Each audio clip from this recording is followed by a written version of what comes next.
Rajasthan university में RAS परीक्षा स्थगित करने की मांग को लेकर अभ्यर्थियों का अनशन जारी है। किरोड़ी लाल मीणा ने शुक्रवार को अभ्यर्थियों से मुलाकात की और उन्हें आश्वस्त किया कि वह उनकी मांगों को लेकर मुख्यमंत्री भजनलाल शर्मा से बात करेंगे और जल्द ही कोई समाधान निकालने की कोशिश करेंगे। बता दें कि अभ्यर्थियों की मांग है कि आरएएस मुख्य परीक्षा की तारीख बढ़ाई जाए और एडमिट कार्ड जारी करने की प्रक्रिया में तेजी लाई जाए। अभ्यर्थियों का कहना है कि उन्हें पर्याप्त समय नहीं मिल पा रहा है और वे परीक्षा के लिए तैयार नहीं है।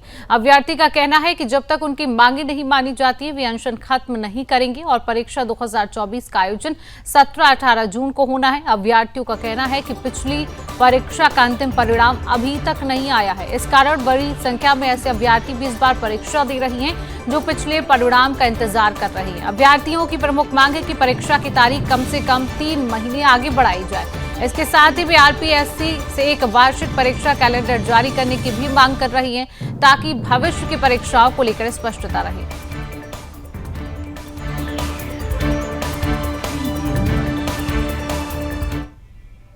से तो वाकिफ होंगे कि राजस्थान देश के तमाम जो राज्य हैं उनमें से उन राज्यों में शामिल है जहां पर धूप और गर्मी जो है एकदम चिलचिलाती हुई गर्मी है और देश के तमाम जितने भी शहर हैं उसमें सबसे ज़्यादा अगर कोई गर्म शहर है तो राजस्थान का है।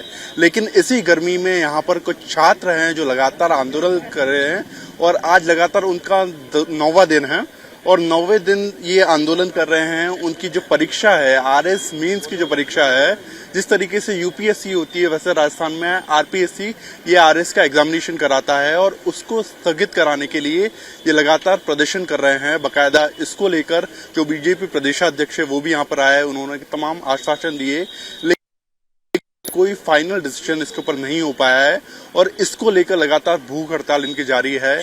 बकायदा आज सुबह ये मंजर था कि कई छात्र गंभीर रूप से यहाँ पर बीमार पड़ गए थे, उनकी तबीयत खराब हो गई थी, एम्बुलेंस आई और उनको यहाँ से हॉस्पिटल रेफर किया गया। आइए इनसे ही जानने की कोशिश करते हैं कि भाई साहब आपकी जो मांग है आपको क्यों लगता है ये जायज मांग है और इसके ऊपर जल्द से जल्द एक्शन होना चाहिए? देखिए, जायज मांग है। जो समय है वो आज तक के इतिहास में कभी 9 महीने मिले, कभी 11 महीने मिले, कभी उससे भी अधिक समय मिला। तो ये जो 3 महीने है ये आज तक का सबसे कम समय है और ये अपर्याप्त समय है। जो सिलेबस है वो बहुत बड़ा है, 3 महीने में इसको कवर कर पाना मुश्किल है। और इसी बीच कुछ परिस्थितियां हुई थी, जैसे ऑपरेशन सिंदूर हुआ, जिसकी वजह से भी जो हमारे सैनिक भाई थे वो बॉर्डर पे थे और देश के अंदर भी जो तैयारी कर रहे थे वो भी कहीं ना कहीं इससे प्रभावित हुए। तो और भी कई कारण है जिनको देखते हुए थोड़ा सा समय जायज मांग है और थोड़ा सा समय सरकार को देना चाहिए। देखिए, यहाँ सुबह से सब कुछ त्याग के बैठे हुए, पानी तक आता कोई नहीं पी रहा है और सुबह से लगातार एम्बुलेंसें आ रही है और जा रही है और हम ये नहीं देखना चाहते हैं कि सरकार इस तरह से असंवेदनशील हो सकती है। हम ये चाहते हैं कि पहले आप पिछली जो भर्ती थी उसका परिणाम घोषित करो, उसके अगले दिन ही परीक्षा ले लो। लेकिन 21,000 अभ्यर्थी अभी भी कंफ्यूजन और मेंटल ट्रॉमा की सिचुएशन में बैठे हैं। सर, वैकेंसियों का दौरा हो रहा है, 1096 पद है और जो पहले के 933 कुछ पद थे, यदि 933 पदों में से 200 पदों के समथिंग ऐसे पद हैं जो 200-300 पद जो अच्छी वैकेंसी है, तो लोग यदि उनका मेंस क्वालिफाई हो गया तो वो दोबारा इंटरव्यू में नहीं बैठेंगे। इसलिए हमारे जो वो अब मेंस में बैठ जाएंगे, मेंस में बैठने के बाद वो सीटें ले जाएंगे और फिर वो इंटरव्यू में पास होकर एचडीएम बन जाएंगे तो दोबारा इंटरव्यू नहीं देंगे, तो सीधे 30% सीटें खराब हो जाएंगी। जी हाँ, मैं आपको दर्शकों को बताना चाहूंगा कि राजस्थान के दोनों जो उप मुख्यमंत्री है, दिया कुमारी हो या फिर प्रेमचंद बैरवा हो, और उसके साथ ही करीब 50 ऐसे सांसद या विधायक है, उनका भी समर्थन यहाँ पे बच्चों को प्राप्त है। लेकिन उसके बावजूद यहाँ पर अभी तक कोई ठोस कार्रवाई नहीं हो पाई है। यहाँ पर तमाम जितने भी लोग हैं लगातार परेशान हैं।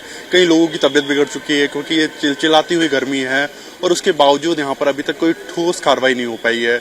हम यही कहीं ना कहीं एक उम्मीद जगा के बैठे हैं कि जल्द से जल्द इसके ऊपर कार्रवाई हो और सुदर्शन न्यूज़ भी यहाँ पर छात्रों का लगातार समर्थन करेगा। जब तक इनके ऊपर कोई कार्रवाई नहीं होती है हम भी यहीं पर डटे रहेंगे और पल पल की जो अपडेट्स है वो आपके साथ शेयर करते रहेंगे। कैमरा पर्सन ऋषभ के साथ जयपुर से सुदर्शन न्यूज़ के लिए नतांश पटेल।